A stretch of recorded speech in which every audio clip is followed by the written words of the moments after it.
오늘 본문 말씀은 우리가 이 땅에서 살고는 있지만은 이 땅에서 살더라도 안녕하세요. 영혼을 지향하며 살아가는 사람들의 모습을 오늘 우리에게 보여주고 있습니다. 근데 하나님께서는 본문을 보면 인생의 성공을 하고 공부를 많이 해서 출세를 하고 이런 사람들을 불러서 그들의 성공한 모습을 보여주는 것이 아니라 실패한 사람들을 부르십니다. 인생에서 고통하고 방황하던 사람을 부르시는 거예요. 이런 사람을 등장시켜서 이스라엘이란 나라를 만들어 가십니다. 근데 이 나라는 이집트나 위대한 문명국가나 인류 역사 속에 휘황찬란한 문화를 그리면서 나타났다가 먼지와 폐허 속에 사라지는 나라와는 전혀 다릅니다. 전혀 다른 교훈을 주는데 오늘 첫 번째 교훈은 어떠한 교훈을 주시냐면 우리를 방황하는 삶에서 탈출하게 하신다는 것입니다. 인류 역사가 시작이 돼서 오늘 지금까지 왔는데 처음 시작되는 순간부터 사람들은 무엇을 느꼈냐면 사람이 아파요. 혈압과 당뇨와 면역력이 떨어지고 병들고 아프고 죽습니다. 야, 사람의 삶이 무한한 것이 아니구나. 유한한 것이구나. 유한하다면은 거기에 내 삶과 시간과 모든 것을 타협해서 그 두려운 것을 좀 이겨보려는 그러한 움직임이 필요했습니다. 왜? 살아가다 보니까 자녀들이 다 크니까 자녀 의사대로 하더라니까요. 그래서 제 아는 선배님은 그 딸내미를 위대한 바이올리니스트를 만들려고 오스트리아 유학을 보냈는데 거기서 발을 하고 있어요. 못 말려요. 자녀 교육도 내 마음대로 안 되고 어떠한 크게 성공했다 하는 것도 시간이 지나가다가 다른 일이 예상치 않게 터져버리면은 예기치 않은 위험 앞에 사람들은 속수무책입니다. 그러니 야, 이 눈에 보이기만 하는 세계가 다가 아니구나. 이걸 깨달았습니다. 눈에 보이지 않더라도 우리 현실과 우리 경험을 초월하는 어떠한 파워가 있는 것이 아닌가. 그러면서 그들의 상상력과 능력이 나타나기 시작하는데 그게 바로 히브리인들입니다. 근데 이 사람들은 처음부터 그것을 느낀 사람이 아니라 아브라함 때부터 보면 아브라함이라는 사람도 찬란한 그 갈대아 우르라고 하는 수메르, 바벨론, 메소포타미아 어마어마한 문명 속에 있는 사람들을 불러내서 내가 이제부터 너에게 보여주는 땅으로 가라.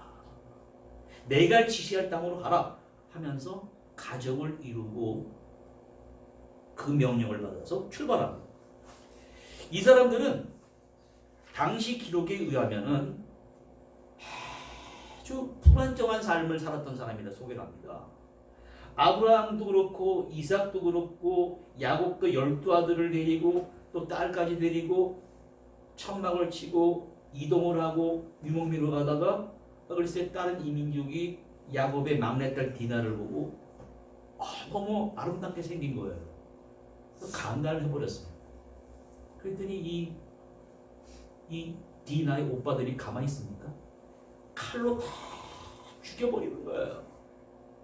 그러니까 또 아버지는 너무 걱정이 돼가지고 이 민족끼리 전쟁이 벌어지겠다 막 도망다니는 사실 이러한 사람들이 이스라엘 민족의 조상들입니다. 이러한 사람들이 시간이 지나면서 찬란했던 수메르 문명, 이집트 문명이 막 사라지면서 거대한 두 문명이 인류 역사 속에 등장하는데 그것이 헬레니즘하고 헤브라이즘이라는 것입니다.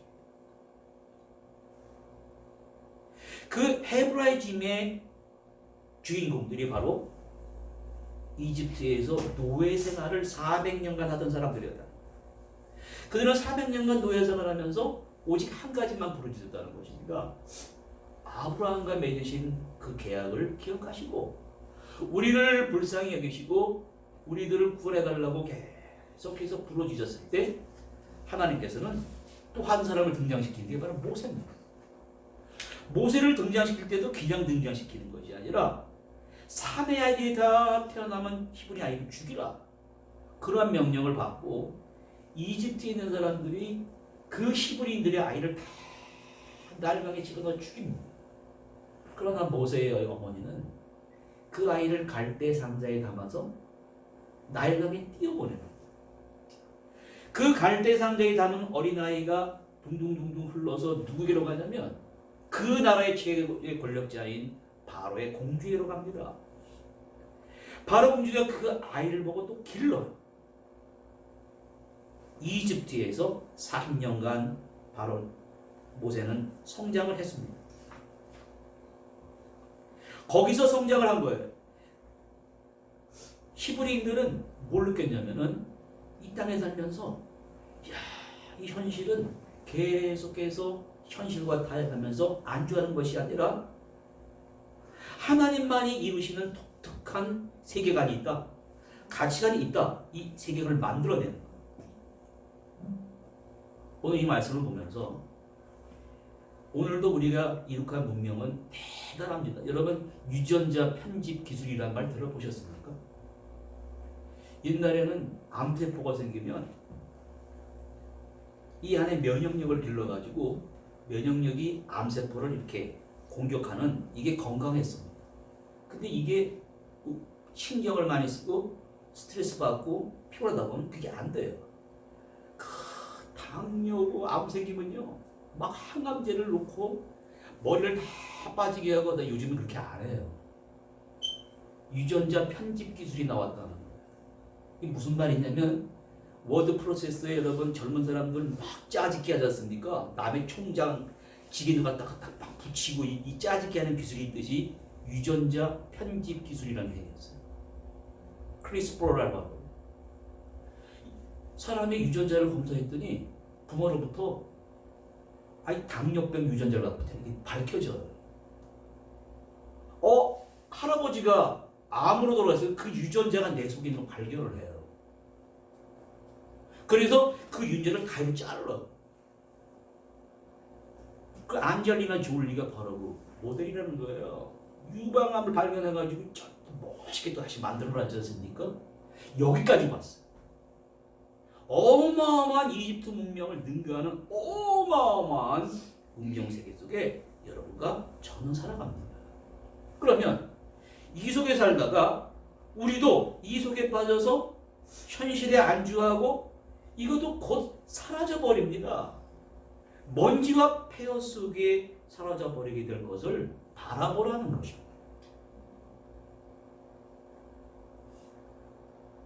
그러면 하나님께서 히브리인들을 방황하는 존재에서 부르셔서 하나님만의 방법으로 그들을 연단시키시고 훈련시키십니다.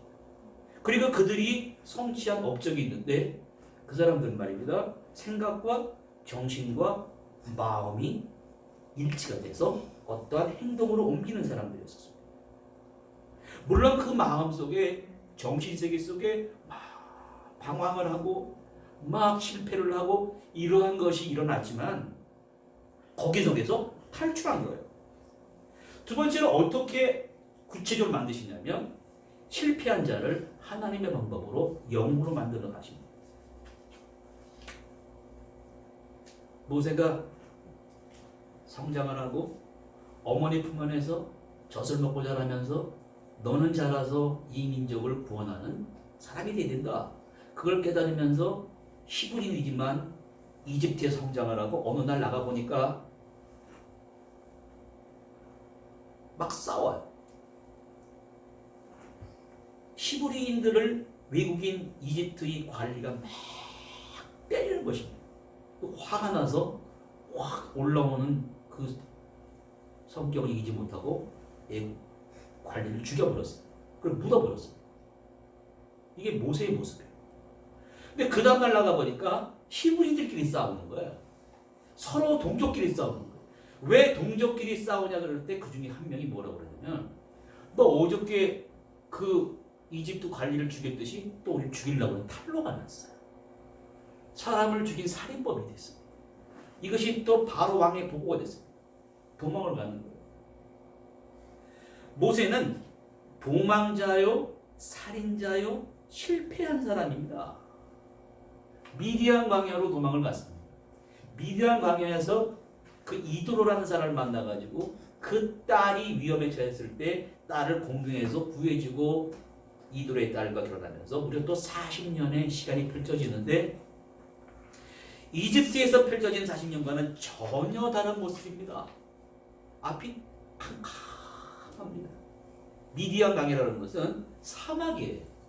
사막 속에서 또 좀 가다가 이렇게 또 산도 있고 그 광야 속에서 매일 하는 일이란 이드로의 양을 매일 치는 겁니다.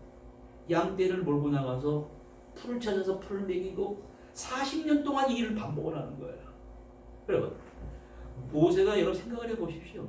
이집트에 자라서 광야에서 방황하는 존재로 40년을 지내다가 내가 이렇게 살 수는 없는데 이렇게 살다가 내 인생이 끝날 수 없는데 고민하다가 하루는 마음 먹었어요. 내가 이 광야 사막의 끝을 횡단해서 저 호렙산이라고 하는 그 전설의 산이 있어요. 거기선 하나님이 계신다는 것이 내가 가보기로 하겠다. 이게 지금 죽기로 작정하는 거예요. 결심하는 것입니다. 광야를 지나서 산으로 들어가는 것입니다. 거기서 성경은 우리에게 뭐라고 얘기하냐면 어마어마한 신비한 광경을 목격했다라고 얘기를 합니다. 거기서 어떤 모습을 봤냐면 사막에서 매일매일 바라보는 아주 삐쩍 마른 가시떨기 나무입니다. 가시떨기 나무가 막 불이 붙었습니다. 불이 붙었는데 내가 생활 속에서 불을 피우던 그 불이 아니라 공기 중에 연소되면서 올라가는 모습이 아니라 불이 쫙 붙으면서 불꽃이 사라지지 않는 신비로운 광경이에요. 거기서 음성이 들려 나왔다는 것입니다. 무슨 음성이 들려 나왔냐면 모세야 부른 소리입니다. 여러분 성경이 이러한 얘기를 왜 들려주냐면 모세가 그동안 듣지 못한 이야기를 그 내면에 소리가 쫙 올려 퍼진 것인데 성경 말씀은 우리에게 오늘 네가 인간관계 속에서 실패했지. 이렇게 해야 성공할 수 있다. 이런 얘기 들려주는 게 아닙니다. 절망 속에 살아가는 사람에게 그 마음을 터치해 주는 소리입니다. 우리에게 있는 상처와 갈등과 이집트에서 40년의 그러한 생활과 40년의 사막에서의 고통의 그러한 순간을 주님이 어루만져 주는 소리예요. 그래서 이 세상 속에 살더라도 올바른 심리적 태도, 정신적 태도를 갖게 해서 우리 눈의 현실 속에서 보이지 않는 어떠한 초월적인 파워의 걸 느끼면서 저 미래를 향해 나아갈 수 있게 하는 것입니다. 그러면 모세가 들은 현상은 뭔가? 매일 바라보던 가시도 나무 떨기였습니다. 매일 바라보는 거예요. 매일 바라보던 나무가 오늘은 다르게 보이는 거예요.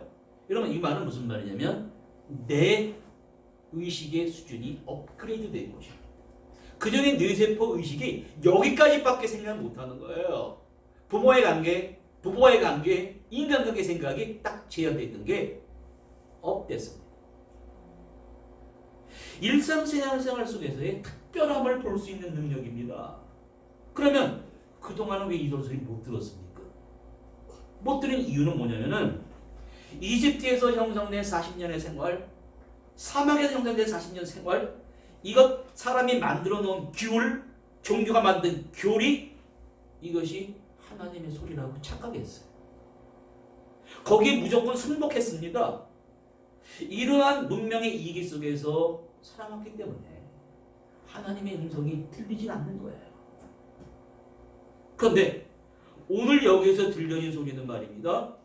깊은 묵상에서 깊은 침묵 속에서 결국 그 결과가 내 영혼에 내 마음속에 울려 퍼지는 하나님의 음성으로 들렸다는 것입니다.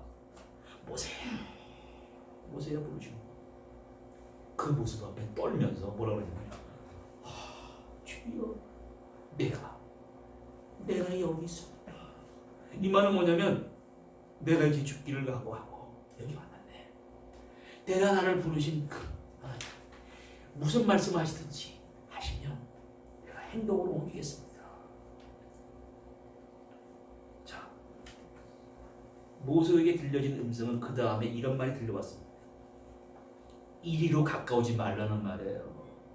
여러분, 이리로 가까우지 말라는 이 말은 고대 히브리인의 경전에서 나오는 말인데 이게 어떨 때 쓰는 말이냐면 여러분 오늘 교회에 예배드려 나오셨지 않습니까?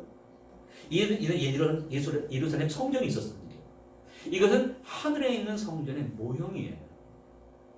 성전의 모형은 뭘 말하냐면은 예루살렘 성전에 있으면 들어가기 전에 뜰과 경내라는 것이 있습니다. 그 다음에 성전이 세워져 있습니다. 그 성전 안에 들어가면 지성소라는 곳이 있는데 이 지성소는 하나님의 거룩한 음성을 들을 수 있는 곳입니다. 지금 하나님께서 모세에게 이리로 가까우지 말라. 이 음성은 어디서 들었냐면 이 지성소 아닌데 그러면 그동안 40년 동안의 미디안의 사막에서 생활은 이스라엘의 성전의 경내와 뜰이었습니다. 호렙산에 들어온 것은 바로 예루살렘 성전입니다. 지금 가시떨기 남 앞에 들어온 것은 지성소에 들어와서는 거기선 인간의 목소리가 아니라 하나님의 목소리가 들리는데 무슨 소리가 들리냐면 신발을 벗어야 된다. 여러분 신발은 상징적인 말이에요. 신발은 더럽습니다. 신발은 냄새가 납니다.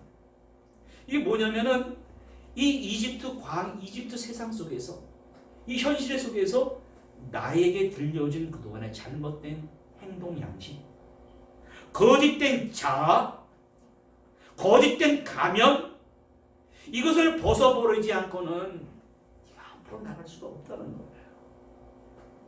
이런 모세가 나갈 수 없었던 그 양식과 오늘의 우리 모습을 방향 똑같습니다. 생각해 보십시오. 신약들이 뭐라고 그러냐면 사람들에게서 왜 문제가 터지냐면은 한 가정에 아름다운 아이가 태어납니다. 어릴 적에 엄마 젖을 먹고 자랍니다. 점점 자라는 거 신기하단 말이에요. 점점 커지면서 부모가 말한 것과 다른 세계가 펼쳐집니다. 다른 사람들의 세계를 들여다가 거기서 행동 양식을 배워요. 저 사람의 말을 배웁니다. 이 사람이 그래서 자기 안에 뭘 형성하냐면 자기만의 심리적 기능, 사고, 감정, 특별히 직관이라고 하는 무서운 것입니다. 직관은 뭐냐면 어떤 사람의 겉모습을 보고 말 한마디를 보고 전체를 평가해버립니다. 정치인들 그런 사람 많습니다. 그 얘기를 잘 들어보고 그 얘기를 분석하고 그 얘기가 의미하는 건 뭔지 그 사람의 마음속과 모든 것을 뚫어볼 수 있어야 되는데 직관해버려요. 여러분 사물의 양면을 바라봐야 됩니다. 전체를 바라보지 못하고 한 면만 바라보면 무슨 일이 벌어지냐면은 정신적인 퇴행이란 말이 벌어요. 퇴행이란 말은 뭐냐면 여러분 이런 얘기 죄송합니다. 정신 조직이 붕괴되는 거예요.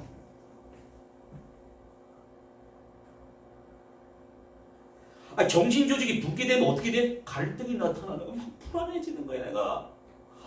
불안해.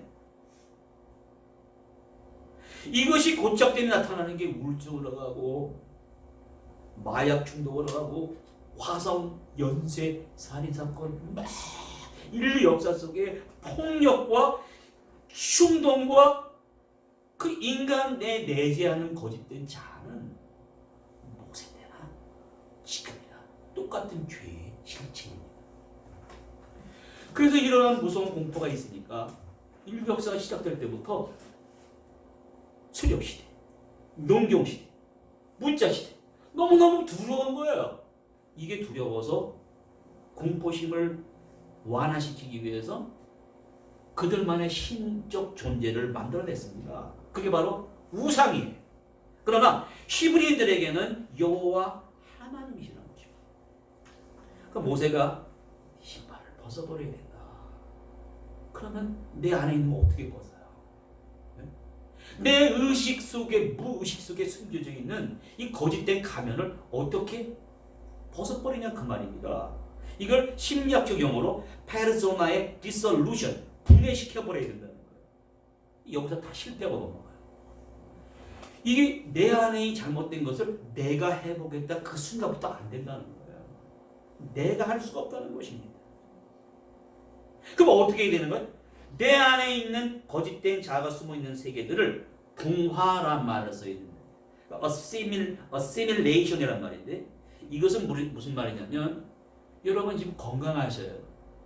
우리 안에 잘못된 이 세포, 잘못된 음식이나 공중에 들어오면은 우리 스스로 생명 유지라는 목적적인 활동이 우리 속에서 일어나듯이 우리의 잘못된 생각들을 올바른 생각에 맞춰서 동화시켜야 된다는 것입니다.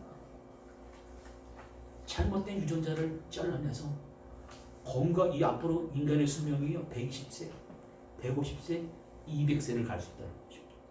마찬가지로 무의식 속의 잘못된 생각들을 배제해 그러한 역할을 잘 해야 된다는 거예요. 지금 모세가 하나님의 음성 앞에 막 떨고 있습니다. 내 신발을 벗어버려라. 왜? 지금까지는 그동안에 가시떨기나무가 흔한 건 줄 알았는데 거기서 하나님의 음성이 들려 퍼지고 내 내면의 소리에 지배를 하고 하늘에 서 있는 장소가 새로운 세상이 바로 우리가 서 있는 이 장소가 거룩한 땅이라는 것을 보여주시는데 하나님은 이집트의 신이 아니에요. 아브라함에게 나타난 신은 뭐라고 그러시냐면 아브라함이 자식을 낳는데 자식을 우상처럼 여기만 살아갑니다. 우상을 번제로 바치라는 뼈를 깎는 듯한 그런 훈련을 시키십니다. 그의 아들도 이삭이 다가옵니다. 야곱에게 다가옵니다. 환도뼈를 치시면서 야곱을 이스라엘로 만드십니다. 자, 모세에게 나타난 하나님은 어떻게 나타나시냐면 이렇게 나타나십니다. 지금 너의 동족이 이집트에서 고통을 받고 있다. 그 고통 소리를 내가 지금 듣고 있다. 그들의 고통은 나의 고통이다. 내가 이제 너를 바로에게 보내요. 이스라엘 백성을 이집트에서 출애굽하게 내게 하겠다. 이러한 하나님으로 나타났다는 그 전에 해야 될 게 뭐냐면 벗어버려야 된다는 거예요. 내 자신 속에 잘못된 것을 죄의 실체를 벗어버리지 아니하면 다른 사람의 죄의 실체를 벗기지 못한다는 것입니다. 그들을 이끌어내기 위해서 너 자신부터 이끌어내야 된다는 말씀을 우리에게 해주시는 거예요. 그러면 모세는 말입니다. 또 의문이 들었어요. 그럼 그러한 하나님은 도대체 누구십니까? 그 하나님을 물어보는 말씀이 바로 세 번째 나옵니다. 우리를 영원을 지향하는 존재로 만들어 주신다. 나는 너를 이집트에서 고통받는 내 민족을 출애굽시키겠다.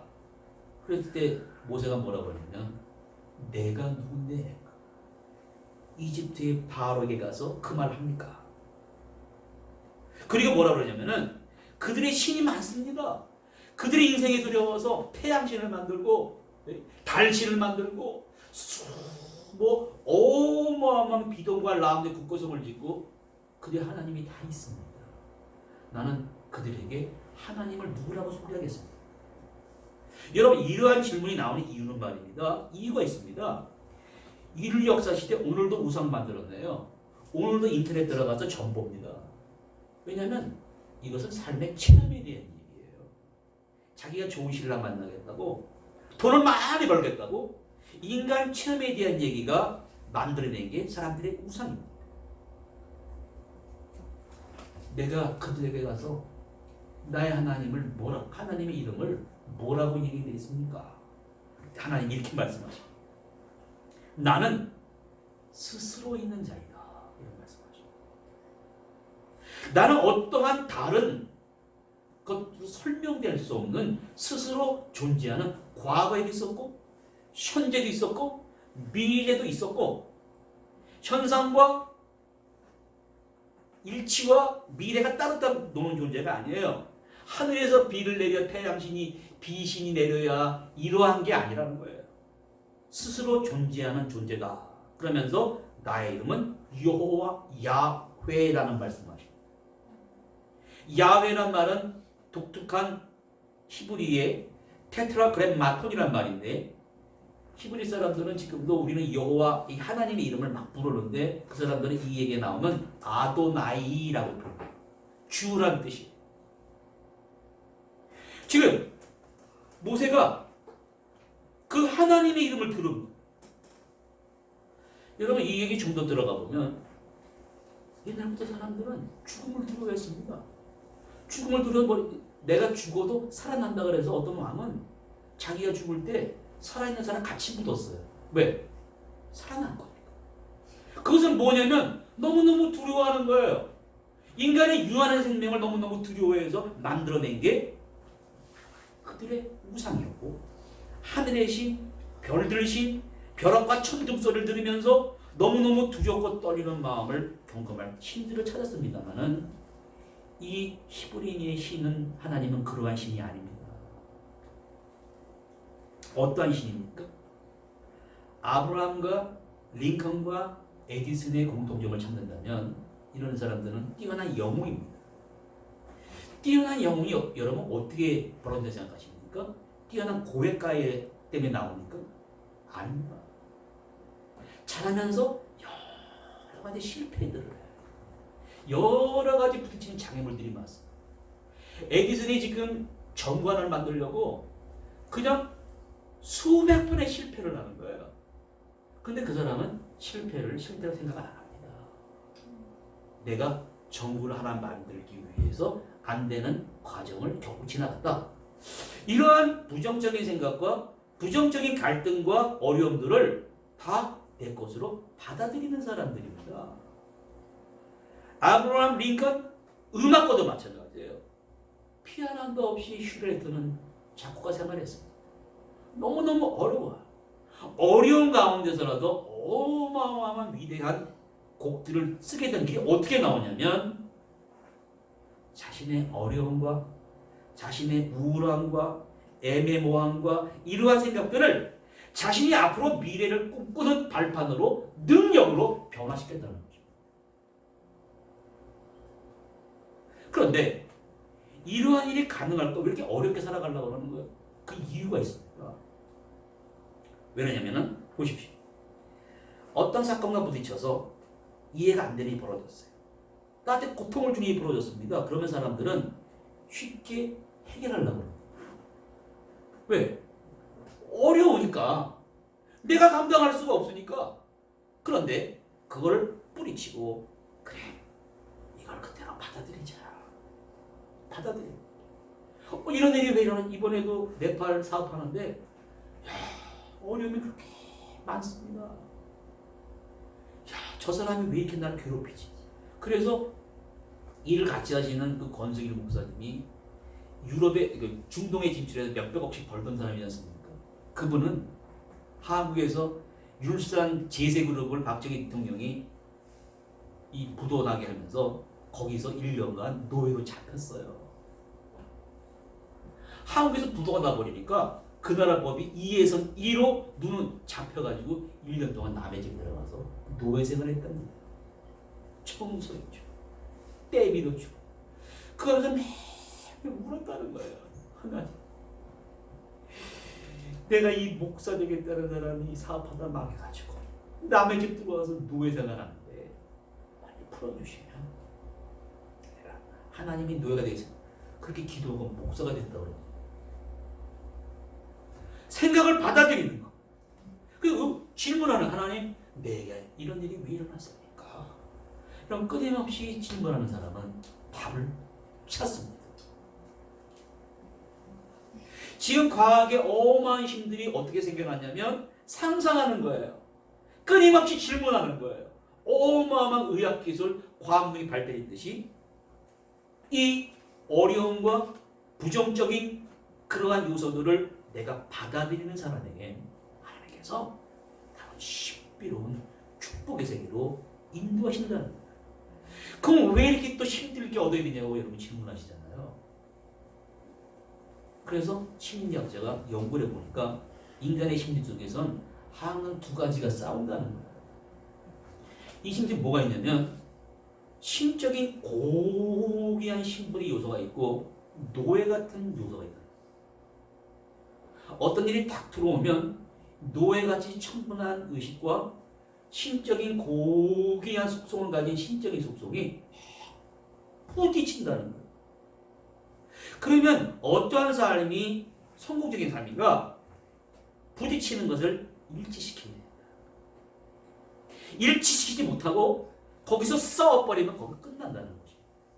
이제 모세가 그러한 것입니다. 너 가서 내 민족을 출애굽시켜라. 오늘 우리 아이들도 막 이 잘못된 입시 교육으로 지금 20년, 30년 전에는요, 뒤에는 큰 할머니, 할아버지만 남겨있어요. 애기들 안 난 여기 오는 선생님이 애기 낳으라고 그러니까 애기를 어떻게 낳아요? 왜요? 교육제도가 있는 사람 다 맞춰졌는데 왜 이거 보내? 민족사관학교 보내. 입학 정형 잘못 만들어 놓고 인류대학 보내고 우리 아이들 낳아서 옆집에는 영어학원 다니고 수백만 원 들이고 돈이 없어요. 못 나요. 이러는 거예요. 이런 속에서 우리 아이들이 고통받고 있어요.